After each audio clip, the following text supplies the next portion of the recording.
مغلظہ کی نہیں ہے، یہ آیات ان تمام اہل اسلام کے نزدیک یہ آیات رجعی کی ہیں، اور تمام اہل اسلام کے نزدیک جو حلالے کا معاملہ ہے، مطلب یہ کہ ہم حلالہ جب آتا ہے ہمارے ذہن میں تو اس کا جو غلط معنی رائج ہے وہی ہم سمجھتے ہیں، صحیح معنی کی طرف ہماری توجہ ہی نہیں جاتی۔ لیکن مجھے یہ بھی تو بتائیے گا نا ساتھ میں کہ نیلوی صاحب کہ کتنے معاشرے میں کتنے ایسے لوگ ہیں جو اس چیز کو سمجھتے ہیں، طلاقوں کی قسم کو سمجھتے ہیں کہ طلاق بائنہ کون سی ہے، طلاق رجعی کون سی ہے، طلاق احسن کون سی ہے۔ ہم نے یہ دیکھا ہے کہ جب مکتبہ فکر سے تعلق جو بھی رکھتے ہیں، اگر وہ بریلوی طبقے سے تعلق رکھتے ہیں تو ان کو پتہ ہے کہ جی کھڑے کھڑے ہم نے 3 طلاقیں دینی اور ہماری چیپٹر کلوز۔ جو جھگڑے والی نوعیت ہوگی وہ سامنے آئے گی۔ اب وہ جھگڑے والی نوعیت میں اگر حلالہ ہوتا ہے تو اس کا بھی جو ہے وہ شور مچے گا۔ اب اس صورت میں جو ہے معاملہ جو سمجھنے کا ہے وہ یہ ہے کہ عوام کو بتایا جائے، اور عوام بھی کھلے دل سے، ہوتا یہ ہے کہ صرف نماز، روزے اور حج کے مسائل سیکھ لیتے ہیں، باقی مسائل کی ہمیں کچھ خبر نہیں ہوتی۔ آخر میں ایک بات اور کروں گی، یہ جو طلاق اسما کو استعمال کیا جاتا ہے کہ جی کہ نکاح نامے میں عورت بھی اپنا یہ حق محفوظ رکھ سکتی ہے کہ وہ بھی طلاق ہوتی ہے، تو وہ طلاق کے طریقہ کار میں اس میں کیا فرق ہے؟ عورت بھی ایک دفعہ دے دے گی، ایک دفعہ دی جائے گی تو ہی طلاق ہو جائے گی، یا اس کو بھی اسی طریقہ کار کو لے کے چلنا؟ مجھ سے میں تینوں سے اس کا جواب لوں گی۔ دیکھیے، وہ طلاق خلا کہلاتی ہے، وہ طلاق خلا ہے، اور عورت کو طلاق دینے کا حق کسی بھی مکتب فکر میں نہیں سمجھتا کہ نکاح نامے میں ایک کالم ہے جس میں وہ عورت فل کر سکتی ہے کہ جی یہ حق اس کو بھی حاصل ہے، وہ بھی طلاق یہ حاصل ہے کہ میں اپنا مہر تفویض کرتی ہوں اور میں اس شخص کے ساتھ نہیں رہ سکتی، لہٰذا وہ طلاق خلا مانگے گی، اور طلاق خلا مہر سے دستبردار مہر کی ادائیگی نہیں ہوگی، مہر کی ادائیگی نہیں ہوگی۔ دوسری ایک بات ہے کہ آپ ابھی ہماری جو بات چل رہی ہے اس کو تھوڑا سا فلسفیکل لاجیکل بھی ہم لے لیں۔ شیخ احمد محمود شلتوت کے نام سے جامعۃ الازہر مصر یونیورسٹی کے ہمارے برادران واقف ہوں گے، انہوں نے فقہ مقارن کے نام سے ایک فقہ کی ترویج کی تھی، اور یہ فرمایا تھا کہ جس طریقے سے حنبلی، مالکی، شافعی اور حنفی فقہ ہیں، اسی طریقے سے فقہ جعفری آئلی قوانین میں، یعنی نکاح، طلاق، وراثت وغیرہ وغیرہ، رضاعت وغیرہ، اس معاملے میں فقہ جعفری سے رجوع کیا جائے۔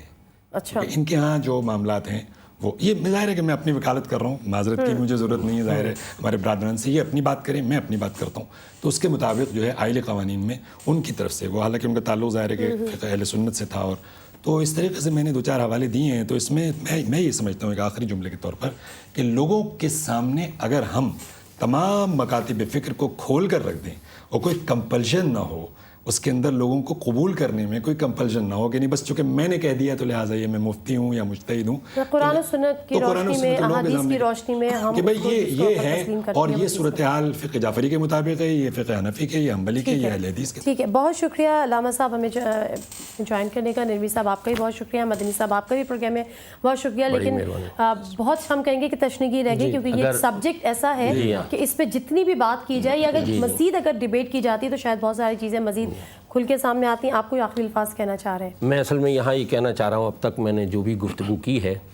میں نے کسی مسلک کی نہیں کی، بلکہ محمد رسول اللہ صلی اللہ علیہ وسلم کے ریفرنس سے کی ہے، اور قرآن شریف کی آیتوں کو کوٹ کرتے ہوئے کی ہے، اور جس نے بھی کلمہ پڑھا ہے لا الہ الا اللہ محمد رسول اللہ، اس کے لیے قرآن اور نبی کریم صلی اللہ علیہ وسلم کے فرمان کو فالو کرنا لازمی اور ضروری ہے۔ مطلب جب یہ بات قرآن میں لکھ دی گئی، جب یہ بات سورہ بقرہ کا حصہ بن گئی، تو پھر ہمیں اس کو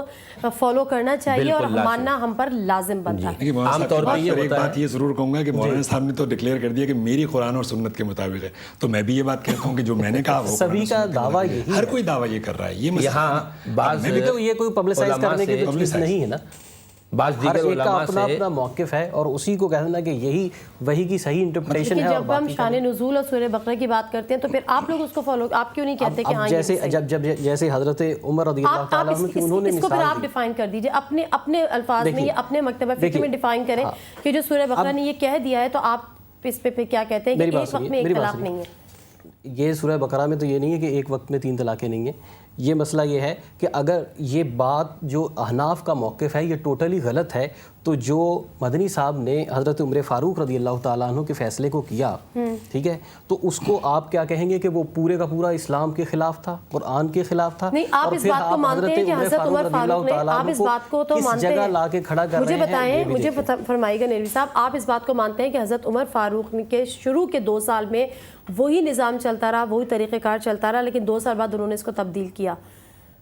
آپ اس کو بھی نہیں ہمارے مانتے؟ نزدیک یہ نہیں تو ہے، پھر یہ جو پھر ایک مجھے چلا یہ ہے بتائیں، معاملہ، صحیح مسلم کی حدیث ہے، لیکن پھر مجھے اور پیچھے ہم چلے جاتے ہیں تو پھر تو قرآن میں جب یہ چیز آ اب یہ ہے گئی، کہ ایک پروگرام جو متا ہے کا معاملہ بھی آتا ہے، جی، متا کا بھی یہی ہوا، حضرت عمر کے زمانے میں اس کو حرام قرار دیا گیا، ہماری مطلب ہم ثابت کر سکتے ہیں اس بات کو۔ وہ ان کے نزدیک وہ دلائل اس حساب سے اور بات یہ ہے۔ طلاق کا بھی مسئلہ ہے۔ اب مسئلہ جو ہے یہ طلاق کا، یہ تاریخ کے حوالے سے بات کر رہے ہیں۔ اب یہ ہے کہ اگر مجھے آخر میں، میرا پروگرام کا وقت لمبا ہو گیا ہے، مجھے صرف آخر میں اتنا بتاتے چلیے کہ کوئی ایک ایسی آیت مجھے بتائیے جس میں یہ بات واضح ہو رہی ہو کہ تم نے جب ایک ہی مجلس میں ایک ہی وقت میں 3 دفعہ طلاق دی تو وہ طلاق ہو گئی، وہ ایک طلاق نہیں، وہ 3 طلاقیں مانی جائیں۔ یہ قرآن مجید کی کسی واضح آیت کوئی آپ بتا دیجئے کہ جس میں یہ کہا گیا ہو کہ 3 طلاقیں دیں گے تو ایک بنے گی۔ مدنی صاحب، قرآن میں یہ کہا گیا ہے کہ طلاقیں 2 مرتبہ ہیں، الگ الگ پیریڈ بتایا جا رہا ہے، واضح چیز ہے، اور فقہ 3 طہر کا ذکر بھی ہے۔ جی ہاں، تو اس سے واضح ہو گئی یہ بات بالکل ایک دم کہ 3 طلاقیں الگ الگ ہیں، ایک ساتھ نہیں ہیں۔ اور قروئین کے اس میں ڈیپتھ میں جائیے گا آپ، اس کی جو لیکسیکل آپ اگر کوئی ریفرنس اور کوئی مجھے بتائیں، کوئی ایسی آیت جس سے ہمارا دیکھنے والے ہیں، میں بھی کنونسڈ ہوں اور ہمارے دیکھنے والے ذہن تو کنونسڈ۔ یہ ہے کہ ایجاب و قبول سے نکاح ہوا ہے، ٹھیک ہے، اب جب اس کو 3 طلاقوں کا حق دیا ہے، اب وہ اگر 3 کو ایک دفعہ ہی کہتا ہے نہیں، یہ وہ تو 3 آپ کی یہ 3 تو آپ نافذ اپنے ہوگی۔ یہ تو آپ اپنی ایک چیز بتا رہے ہیں نا، لیکن مجھے ایک کوئی ریفرنس چاہیے، کوئی ایسا کوٹ چاہیے جو آپ مجھے، جیسے ہم بحیثیت مسلمان ہم پہ یہ لازم ہے نا کہ جو قرآن میں دیا گیا ہے اس کو ہم نے ماننا ہے، جس چیز کا قرآن میں ذکر ہے، یا جس طرح سے آیتوں کا جب ترجمہ ہوتا ہے۔ میں آپ کو سورہ بقرہ کا ایک یہ آیت قرآن بتا رہی مجید ہوں۔ میں ایک مجمل کنڈیشن ہے۔ ہمارے فقہ احناف کے علماء کرام جو ہیں، اللہ ان کو جزائے خیر دے، انہوں نے اپنی کتابوں میں اس بات کو قبولا ہے کہ حضرت عمر رضی اللہ تعالیٰ عنہ نے جو ایک وقت کی 3 طلاقوں کو ایک ساتھ تینوں شمار کرنا شروع کیا تھا، یہ شریعت سازی نہیں کی تھی، تنبیہ کے طور پر کیا تھا، تنبیہ کے طور پہ کیا تھا۔ تو اب وہ تو شریعت بن چلے نہیں ٹھیک ہے سکتی۔ جی، بہت شکریہ آپ شخصیات کا ہمارے پروگرام کا وقت ضرور ہمارا تھوڑا بڑھ گیا ہے، لیکن یہ سبجیکٹ ہی ایسا ہے کہ شاید اس میں ہم جتنی بھی بات کریں لیکن ہمیں یہ لگے کہ کہیں نہ کہیں تشنیگی رہ گئی ہے، اور پھر وہی والی بات ہے کہ جتنے مکتبہ فکر کے فالوورز ہیں وہ اس کو ہی فالو کرتے ہیں، لیکن بہرحال ہم جب کوشش یہ کرتے ہیں کہ جب ہم کسی شرعی مسئلے پر بات کریں تو قرآن و حدیث کی روشنی میں بات کریں، تاکہ ہم جو وہ بات کر رہے ہیں اس کو مستند بھی مانا جائے، اور یہی جو ہمارے ساتھ محترم شخصیات تھیں انہوں نے بھی یہی کوشش کی ہے۔ اور ناظرین، اسی کے ساتھ ہمارے پروگرام کا وقت ختم ہوا ہے۔ آپ کے فیڈ بیک کا ہمیں ضرور انتظار رہے گا۔ ہمارا فیس بک کا پیج، اس کا ایڈریس آپ کی اسکرین پر ڈسپلے ہو رہا ہے، اس پہ پلیز ضرور اپنے سجیشن دیجیے گا، ہم پوری کوشش کریں گے کہ اس کو ہم اپنے پروگرام میں شامل بھی کریں۔ فی الحال دیجیے پروگرام ہے کوئی جواب سے نادیہ مرزا کو اجازت، اللہ حافظ۔